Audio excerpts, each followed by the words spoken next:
গান চলে কোন দিকে আর জগৎ চলে কোন দিকে? গানটা আস্তে রাখা। গানে আসলে যদি কেউ বলে আর বাড়িতে গিয়ে এমন কাজ করবো না, তারই প্রকৃত গান শোনা হলো। আর বলে না শুনেছিলাম দাদার বাড়িতে শুনেলাম, গ্রন্থ গ্রহণ করে রেখে এলাম, তুইয়াইলাম। এই গানটা কেউ যদি বাড়িতে নিয়ে যায়, দেখবেন গো মা, প্রতি করে শান্তি হবে। ছেলেও শান্তি হবে, মেয়েও শান্তি হবে, যদি রুল জানে। আমরা বার্ষিক বিবাহের দিন সূর্যকে মন্ত্র পাঠ করে যেদিন বিবাহ হয়, স্বামী স্ত্রী কি বলেন? ব্রাহ্মণটা কি বলাম? যদি দং হৃদয়ং মম, কি বলেন? যদি দং হৃদয়ং মম, যদি দং হৃদয়ং তম। অর্থাৎ আজ থেকে আমার হৃদয় তোমারে দিলাম, আর তোমার হৃদয় আমাকে দিলাই। এইটা হলো বন্ধন। 2 মাস পরে এই বন্ধন ছুটে যায় কোথায়? আপনি যে যদি দম হৃদয় সূর্যকে যে প্রতিজ্ঞা করে বলে, রে সূর্যদেব, আজ থেকে স্বামী কি বললো স্ত্রীকে, যে তোমার জীবনের যত বরণ পোষণ আজকে আমি চন্দ্র সূর্যকে সাক্ষী রেখে গ্রহণ করিলাম। আজ থেকে তুমি আমার হইলে আর আমি তোমার হইলাম। কিন্তু 2 দিন পরে এটা যায় কোথায়? এত ভালোবাসা, এত হৃদয় মম করে 2 বছর পরে ধর্মনগর 10 করে ডিভোর্স দিয়ে দেয়। কোথায় রইল এই প্রেম? এই জন্য বলছি, গান একদিকে আর মানুষের ছোলা আর একদিকে। তুমি আমার, আজ থেকে আমি তোমার,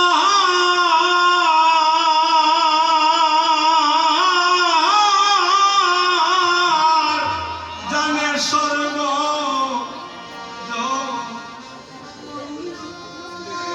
হরে।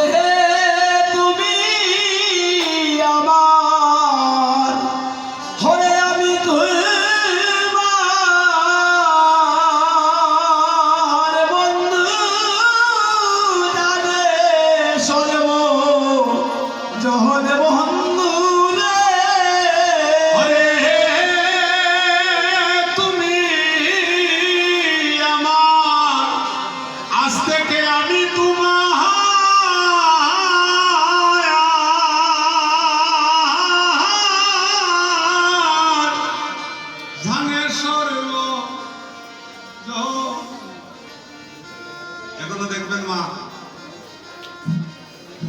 এই গান যে কেউ শুনে না তা নয়, এখনো শুনে। এখনো দেখবেন 1 ঘন্টা আগে স্বামী মারা গিয়েছে, 8 ঘন্টা পরে স্ত্রীও মারা গিয়েছে।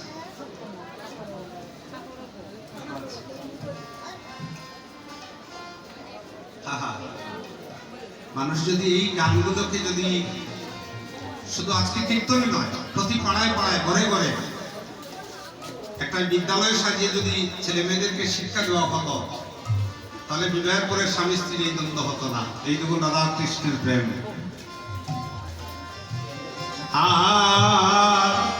শত কোটি আরাধনায় রে বন্ধু, আমি পাইয়াছি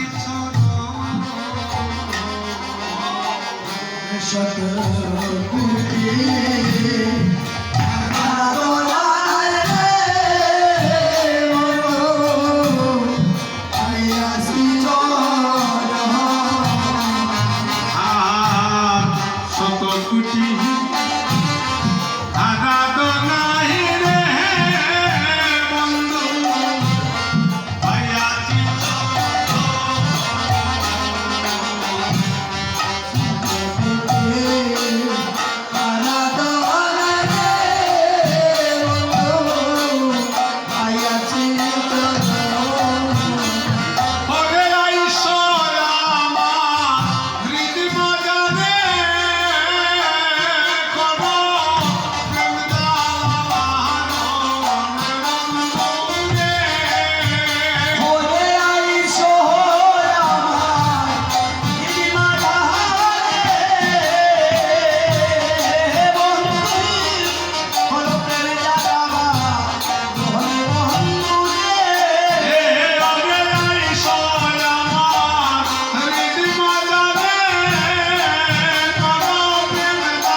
বিনা সুধায় মালা গাতি রে বন্ধু করিয়া যত বিনা সুধায় মালা গাতি রে বন্ধু করিয়া যত বিনা সুধায় মালা গাতি রে বন্ধু করিয়া যত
অতি সুন্দর একটি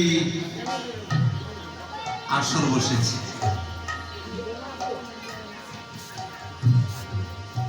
এই বাড়িতে আমার দাদার মা বাবা এবং আপনার সম্ভবত স্ত্রী, স্ত্রী নাকি নামাতৃবধূ স্ত্রী আপনার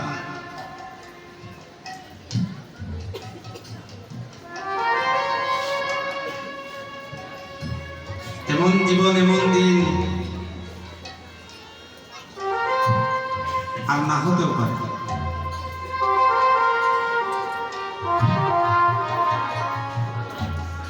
আজকে আপনার মা বাবা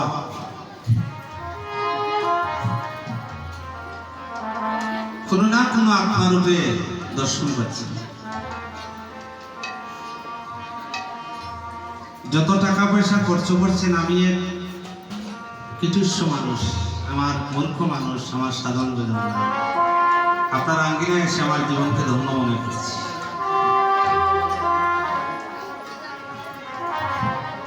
মাত্র না সুপুত্রবান জগতে রেখে গিয়েছিলেন বলে আজকে বাজার বসিয়েছেন।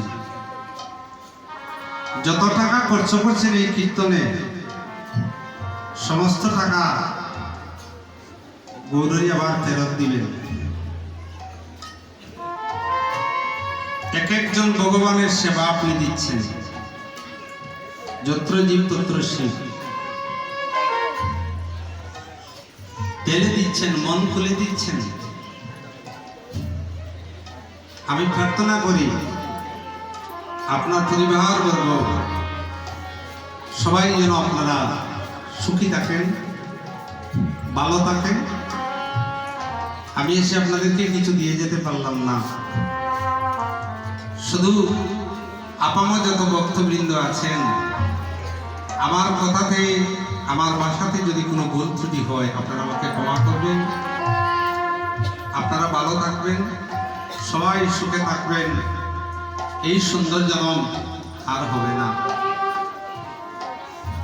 আমিও শিশুকালে বড় কষ্ট পেয়ে বড় হয়েছি। আপনাদের মতো আমারও মা ছিলেন, 4 বছর বয়সে আমি হারিয়েছি।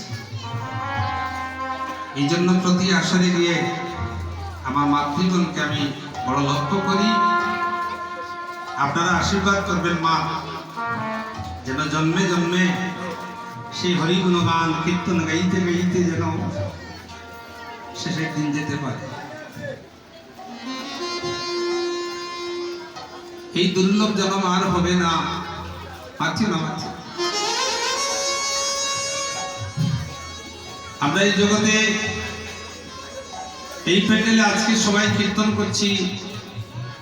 আগামী বছর যদি কীর্তন হয়, এর মধ্যেও কোনো ভক্ত আমরা নাও থাকতে পারি। আমি কাঞ্চনপুরে কীর্তন করি, এবারও আছি।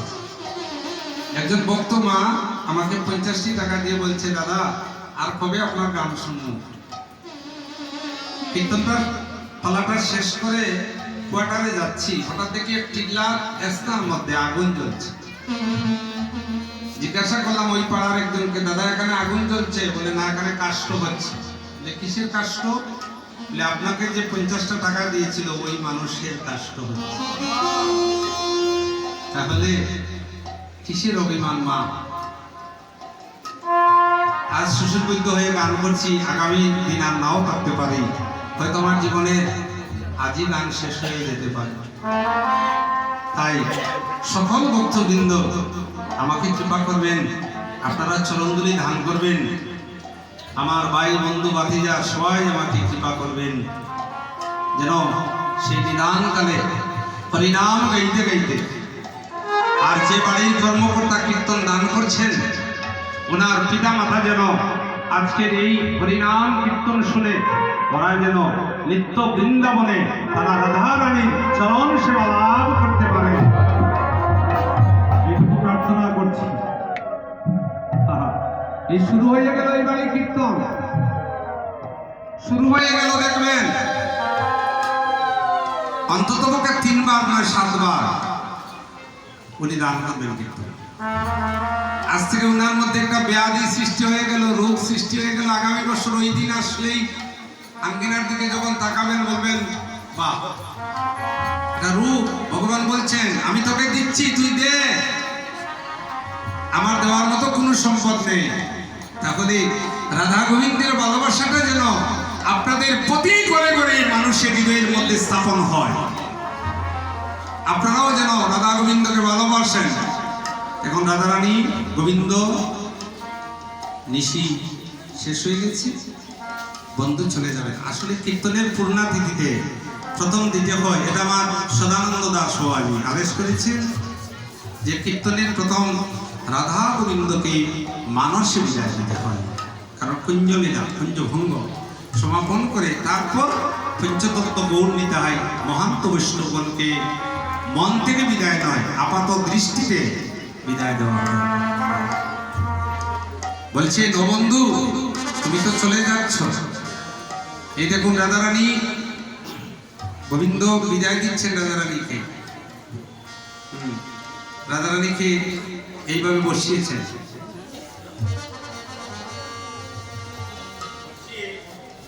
গোবিন্দ একটা ফুলের মালা হাতে নিয়েছেন, আর রাধারানী বলছেন বন্ধু তুমি তো চলে যাচ্ছ। হরে আমার যত আর মনের দুঃখ তোমায় কইতে পারলাম না বন্ধু রে। হরে আমার যত হরে মনের দুঃখ বন্ধু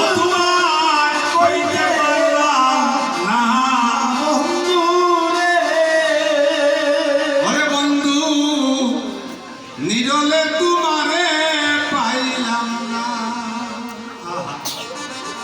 ফুলের আসন ফুলের বসন রে বন্ধু, ফুলের বিছানা। ফুলের আসন ফুলের বসনে রে ফুলের বিছানা। ওরে আমার হৃদয় ফুলে সুবাসন্ন, ও তোমায় ছিটাইয়া দিলাম না বন্ধুরে। হরে নয় ফুলে চুহাব ছিটাইয়া দিলাম না বন্ধুরে। ওরে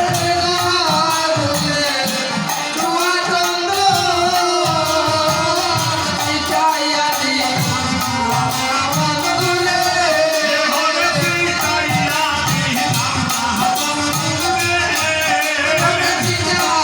দিলাম না বন্ধুরে। ওরে হৃদয় ফুলে সুবাসন্ন, ছিটাইয়া দিলাম না বন্ধুরে। হরে হৃদয় ফুলে সুবাসন্ন, ছিটাইয়া দিলাম না বন্ধুরে।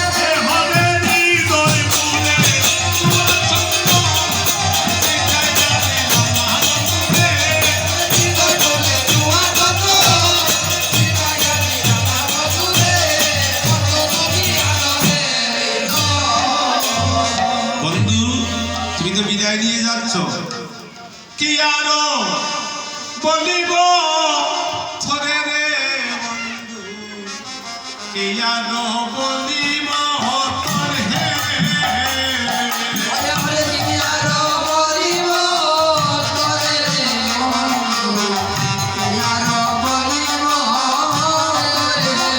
বন্ধু অল্পনা বয়সে প্রীতি শিখাইয়া, অল্পনা বয়সে প্রীতি শিখাইয়া,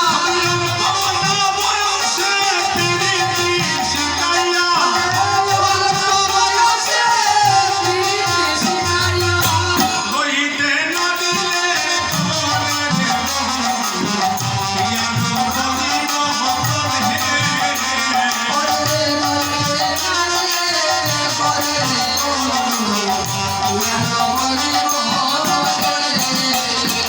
কামনা করিয়া সাগরে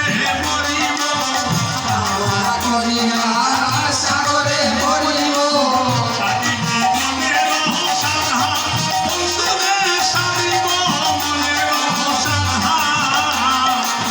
সারিব মনের সাধা, বন্ধুরে সারিব মনের সাধা। আমি মরিয়া হইব শ্রীরামের নন্দ, মরিয়া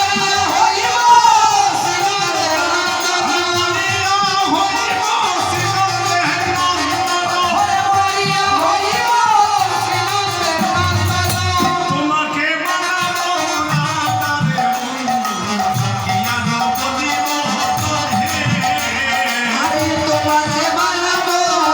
তারে বন্ধু, কি আরো বলিব তোরে হে। প্রীতি করিয়া ছাড়িয়া যাইব, রহিব কদম্ব তলে বন্ধুরে, রহিব কদম্ব তলে।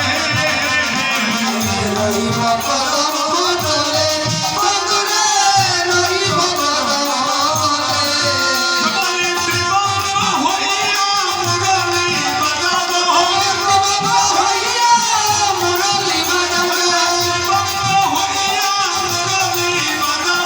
শ্রীবঙ্গ হইয়া মুরলী বাজাবো। যখন যখন যাইবে চলে,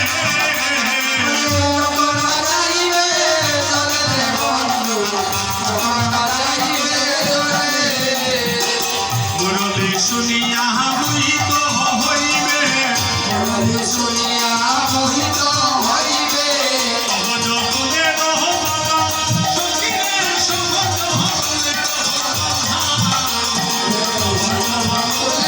বালা।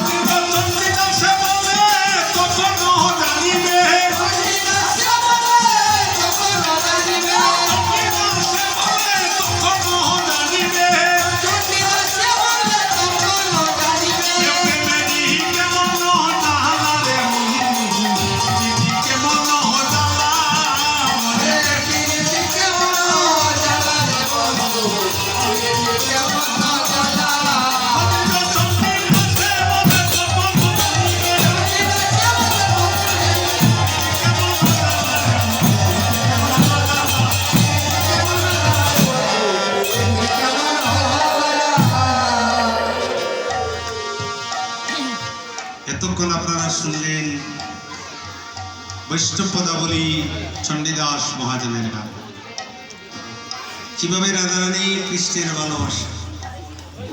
আপনাদের জোড়হাতে আমি আপনাদের সকলের চরণে প্রার্থনা করছি, আপনারা এই গানটা বাড়িতে নিয়ে যাবেন। ঠিক যেভাবে রাধা গোবিন্দের ভালোবাসা, আপনারা রাধা গোবিন্দ সাজবেন না, রাধা গোবিন্দের লীলাটাকে একটু অনুসরণ করবেন।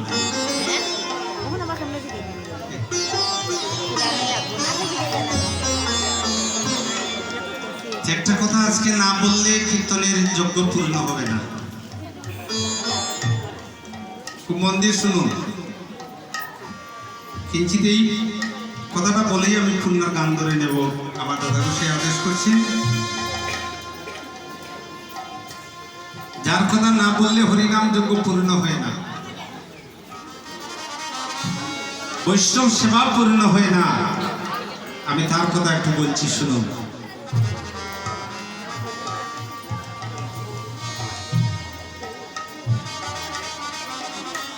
জাতি ধর্ম নিরর্থক বুঝাইতে, কি বলছেন? জাতি ধর্ম নিরর্থক বুঝাইতে হরিদাস জন্ম নিলেন অধম কুলেতে। মন দিয়ে শুনুন, জাতি ধর্ম নিরর্থক বুঝাইতে হরিদাস জন্ম নিলেন অধম কুলেতে। অদম কুল তো আর উত্তম কুল না মা, অদম কুলে জন্ম নিলেন। কেউ কেউ বলছে হরিদাস ঠাকুর জন্ম নিয়েছেন ব্রাহ্মণ কুলে, কেউ কেউ বলছেন এই কুলে, কেউ কেউ বলছেন সেই কুলে। কিন্তু আসলে চৈতন্য ভাগবত চৈতন্য চরিতামৃত বলছেন হরিদাস জন্ম নিলেন সত্যি মুসলমানের কুলে। কোথায় জন্ম নিলেন? হাবিবুল্লাহর ঘরে। নাম কি ছিল হরিদাসের? নাম ছিল হারেস। এই ওনার কথা না বললে কীর্তন পূর্ণ হবে না। হরিদাস ঠাকুর জন্ম নিলেন হাবিবুল্লাহর ঘরে হারেস নামে। ছোট্টবেলা থেকে হরিদাস হারেস হরিনামকে ভালোবাসে। শ্রীকৃষ্ণ চৈতন্য প্রভু নিত্যানন্দ, হরে কৃষ্ণ হরি নাম শ্রী রাধে গোবিন্দ।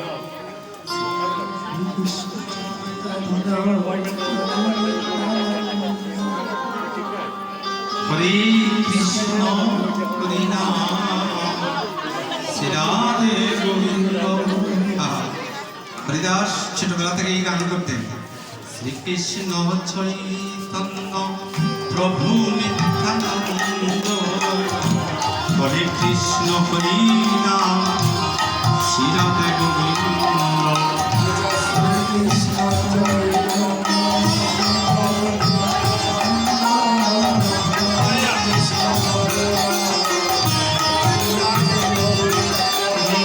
শ্রীকৃষ্ণ চৈতন্য প্রভু নিত্যানন্দ, হরে কৃষ্ণ হরি নাম শ্রী রাধে গোবিন্দ।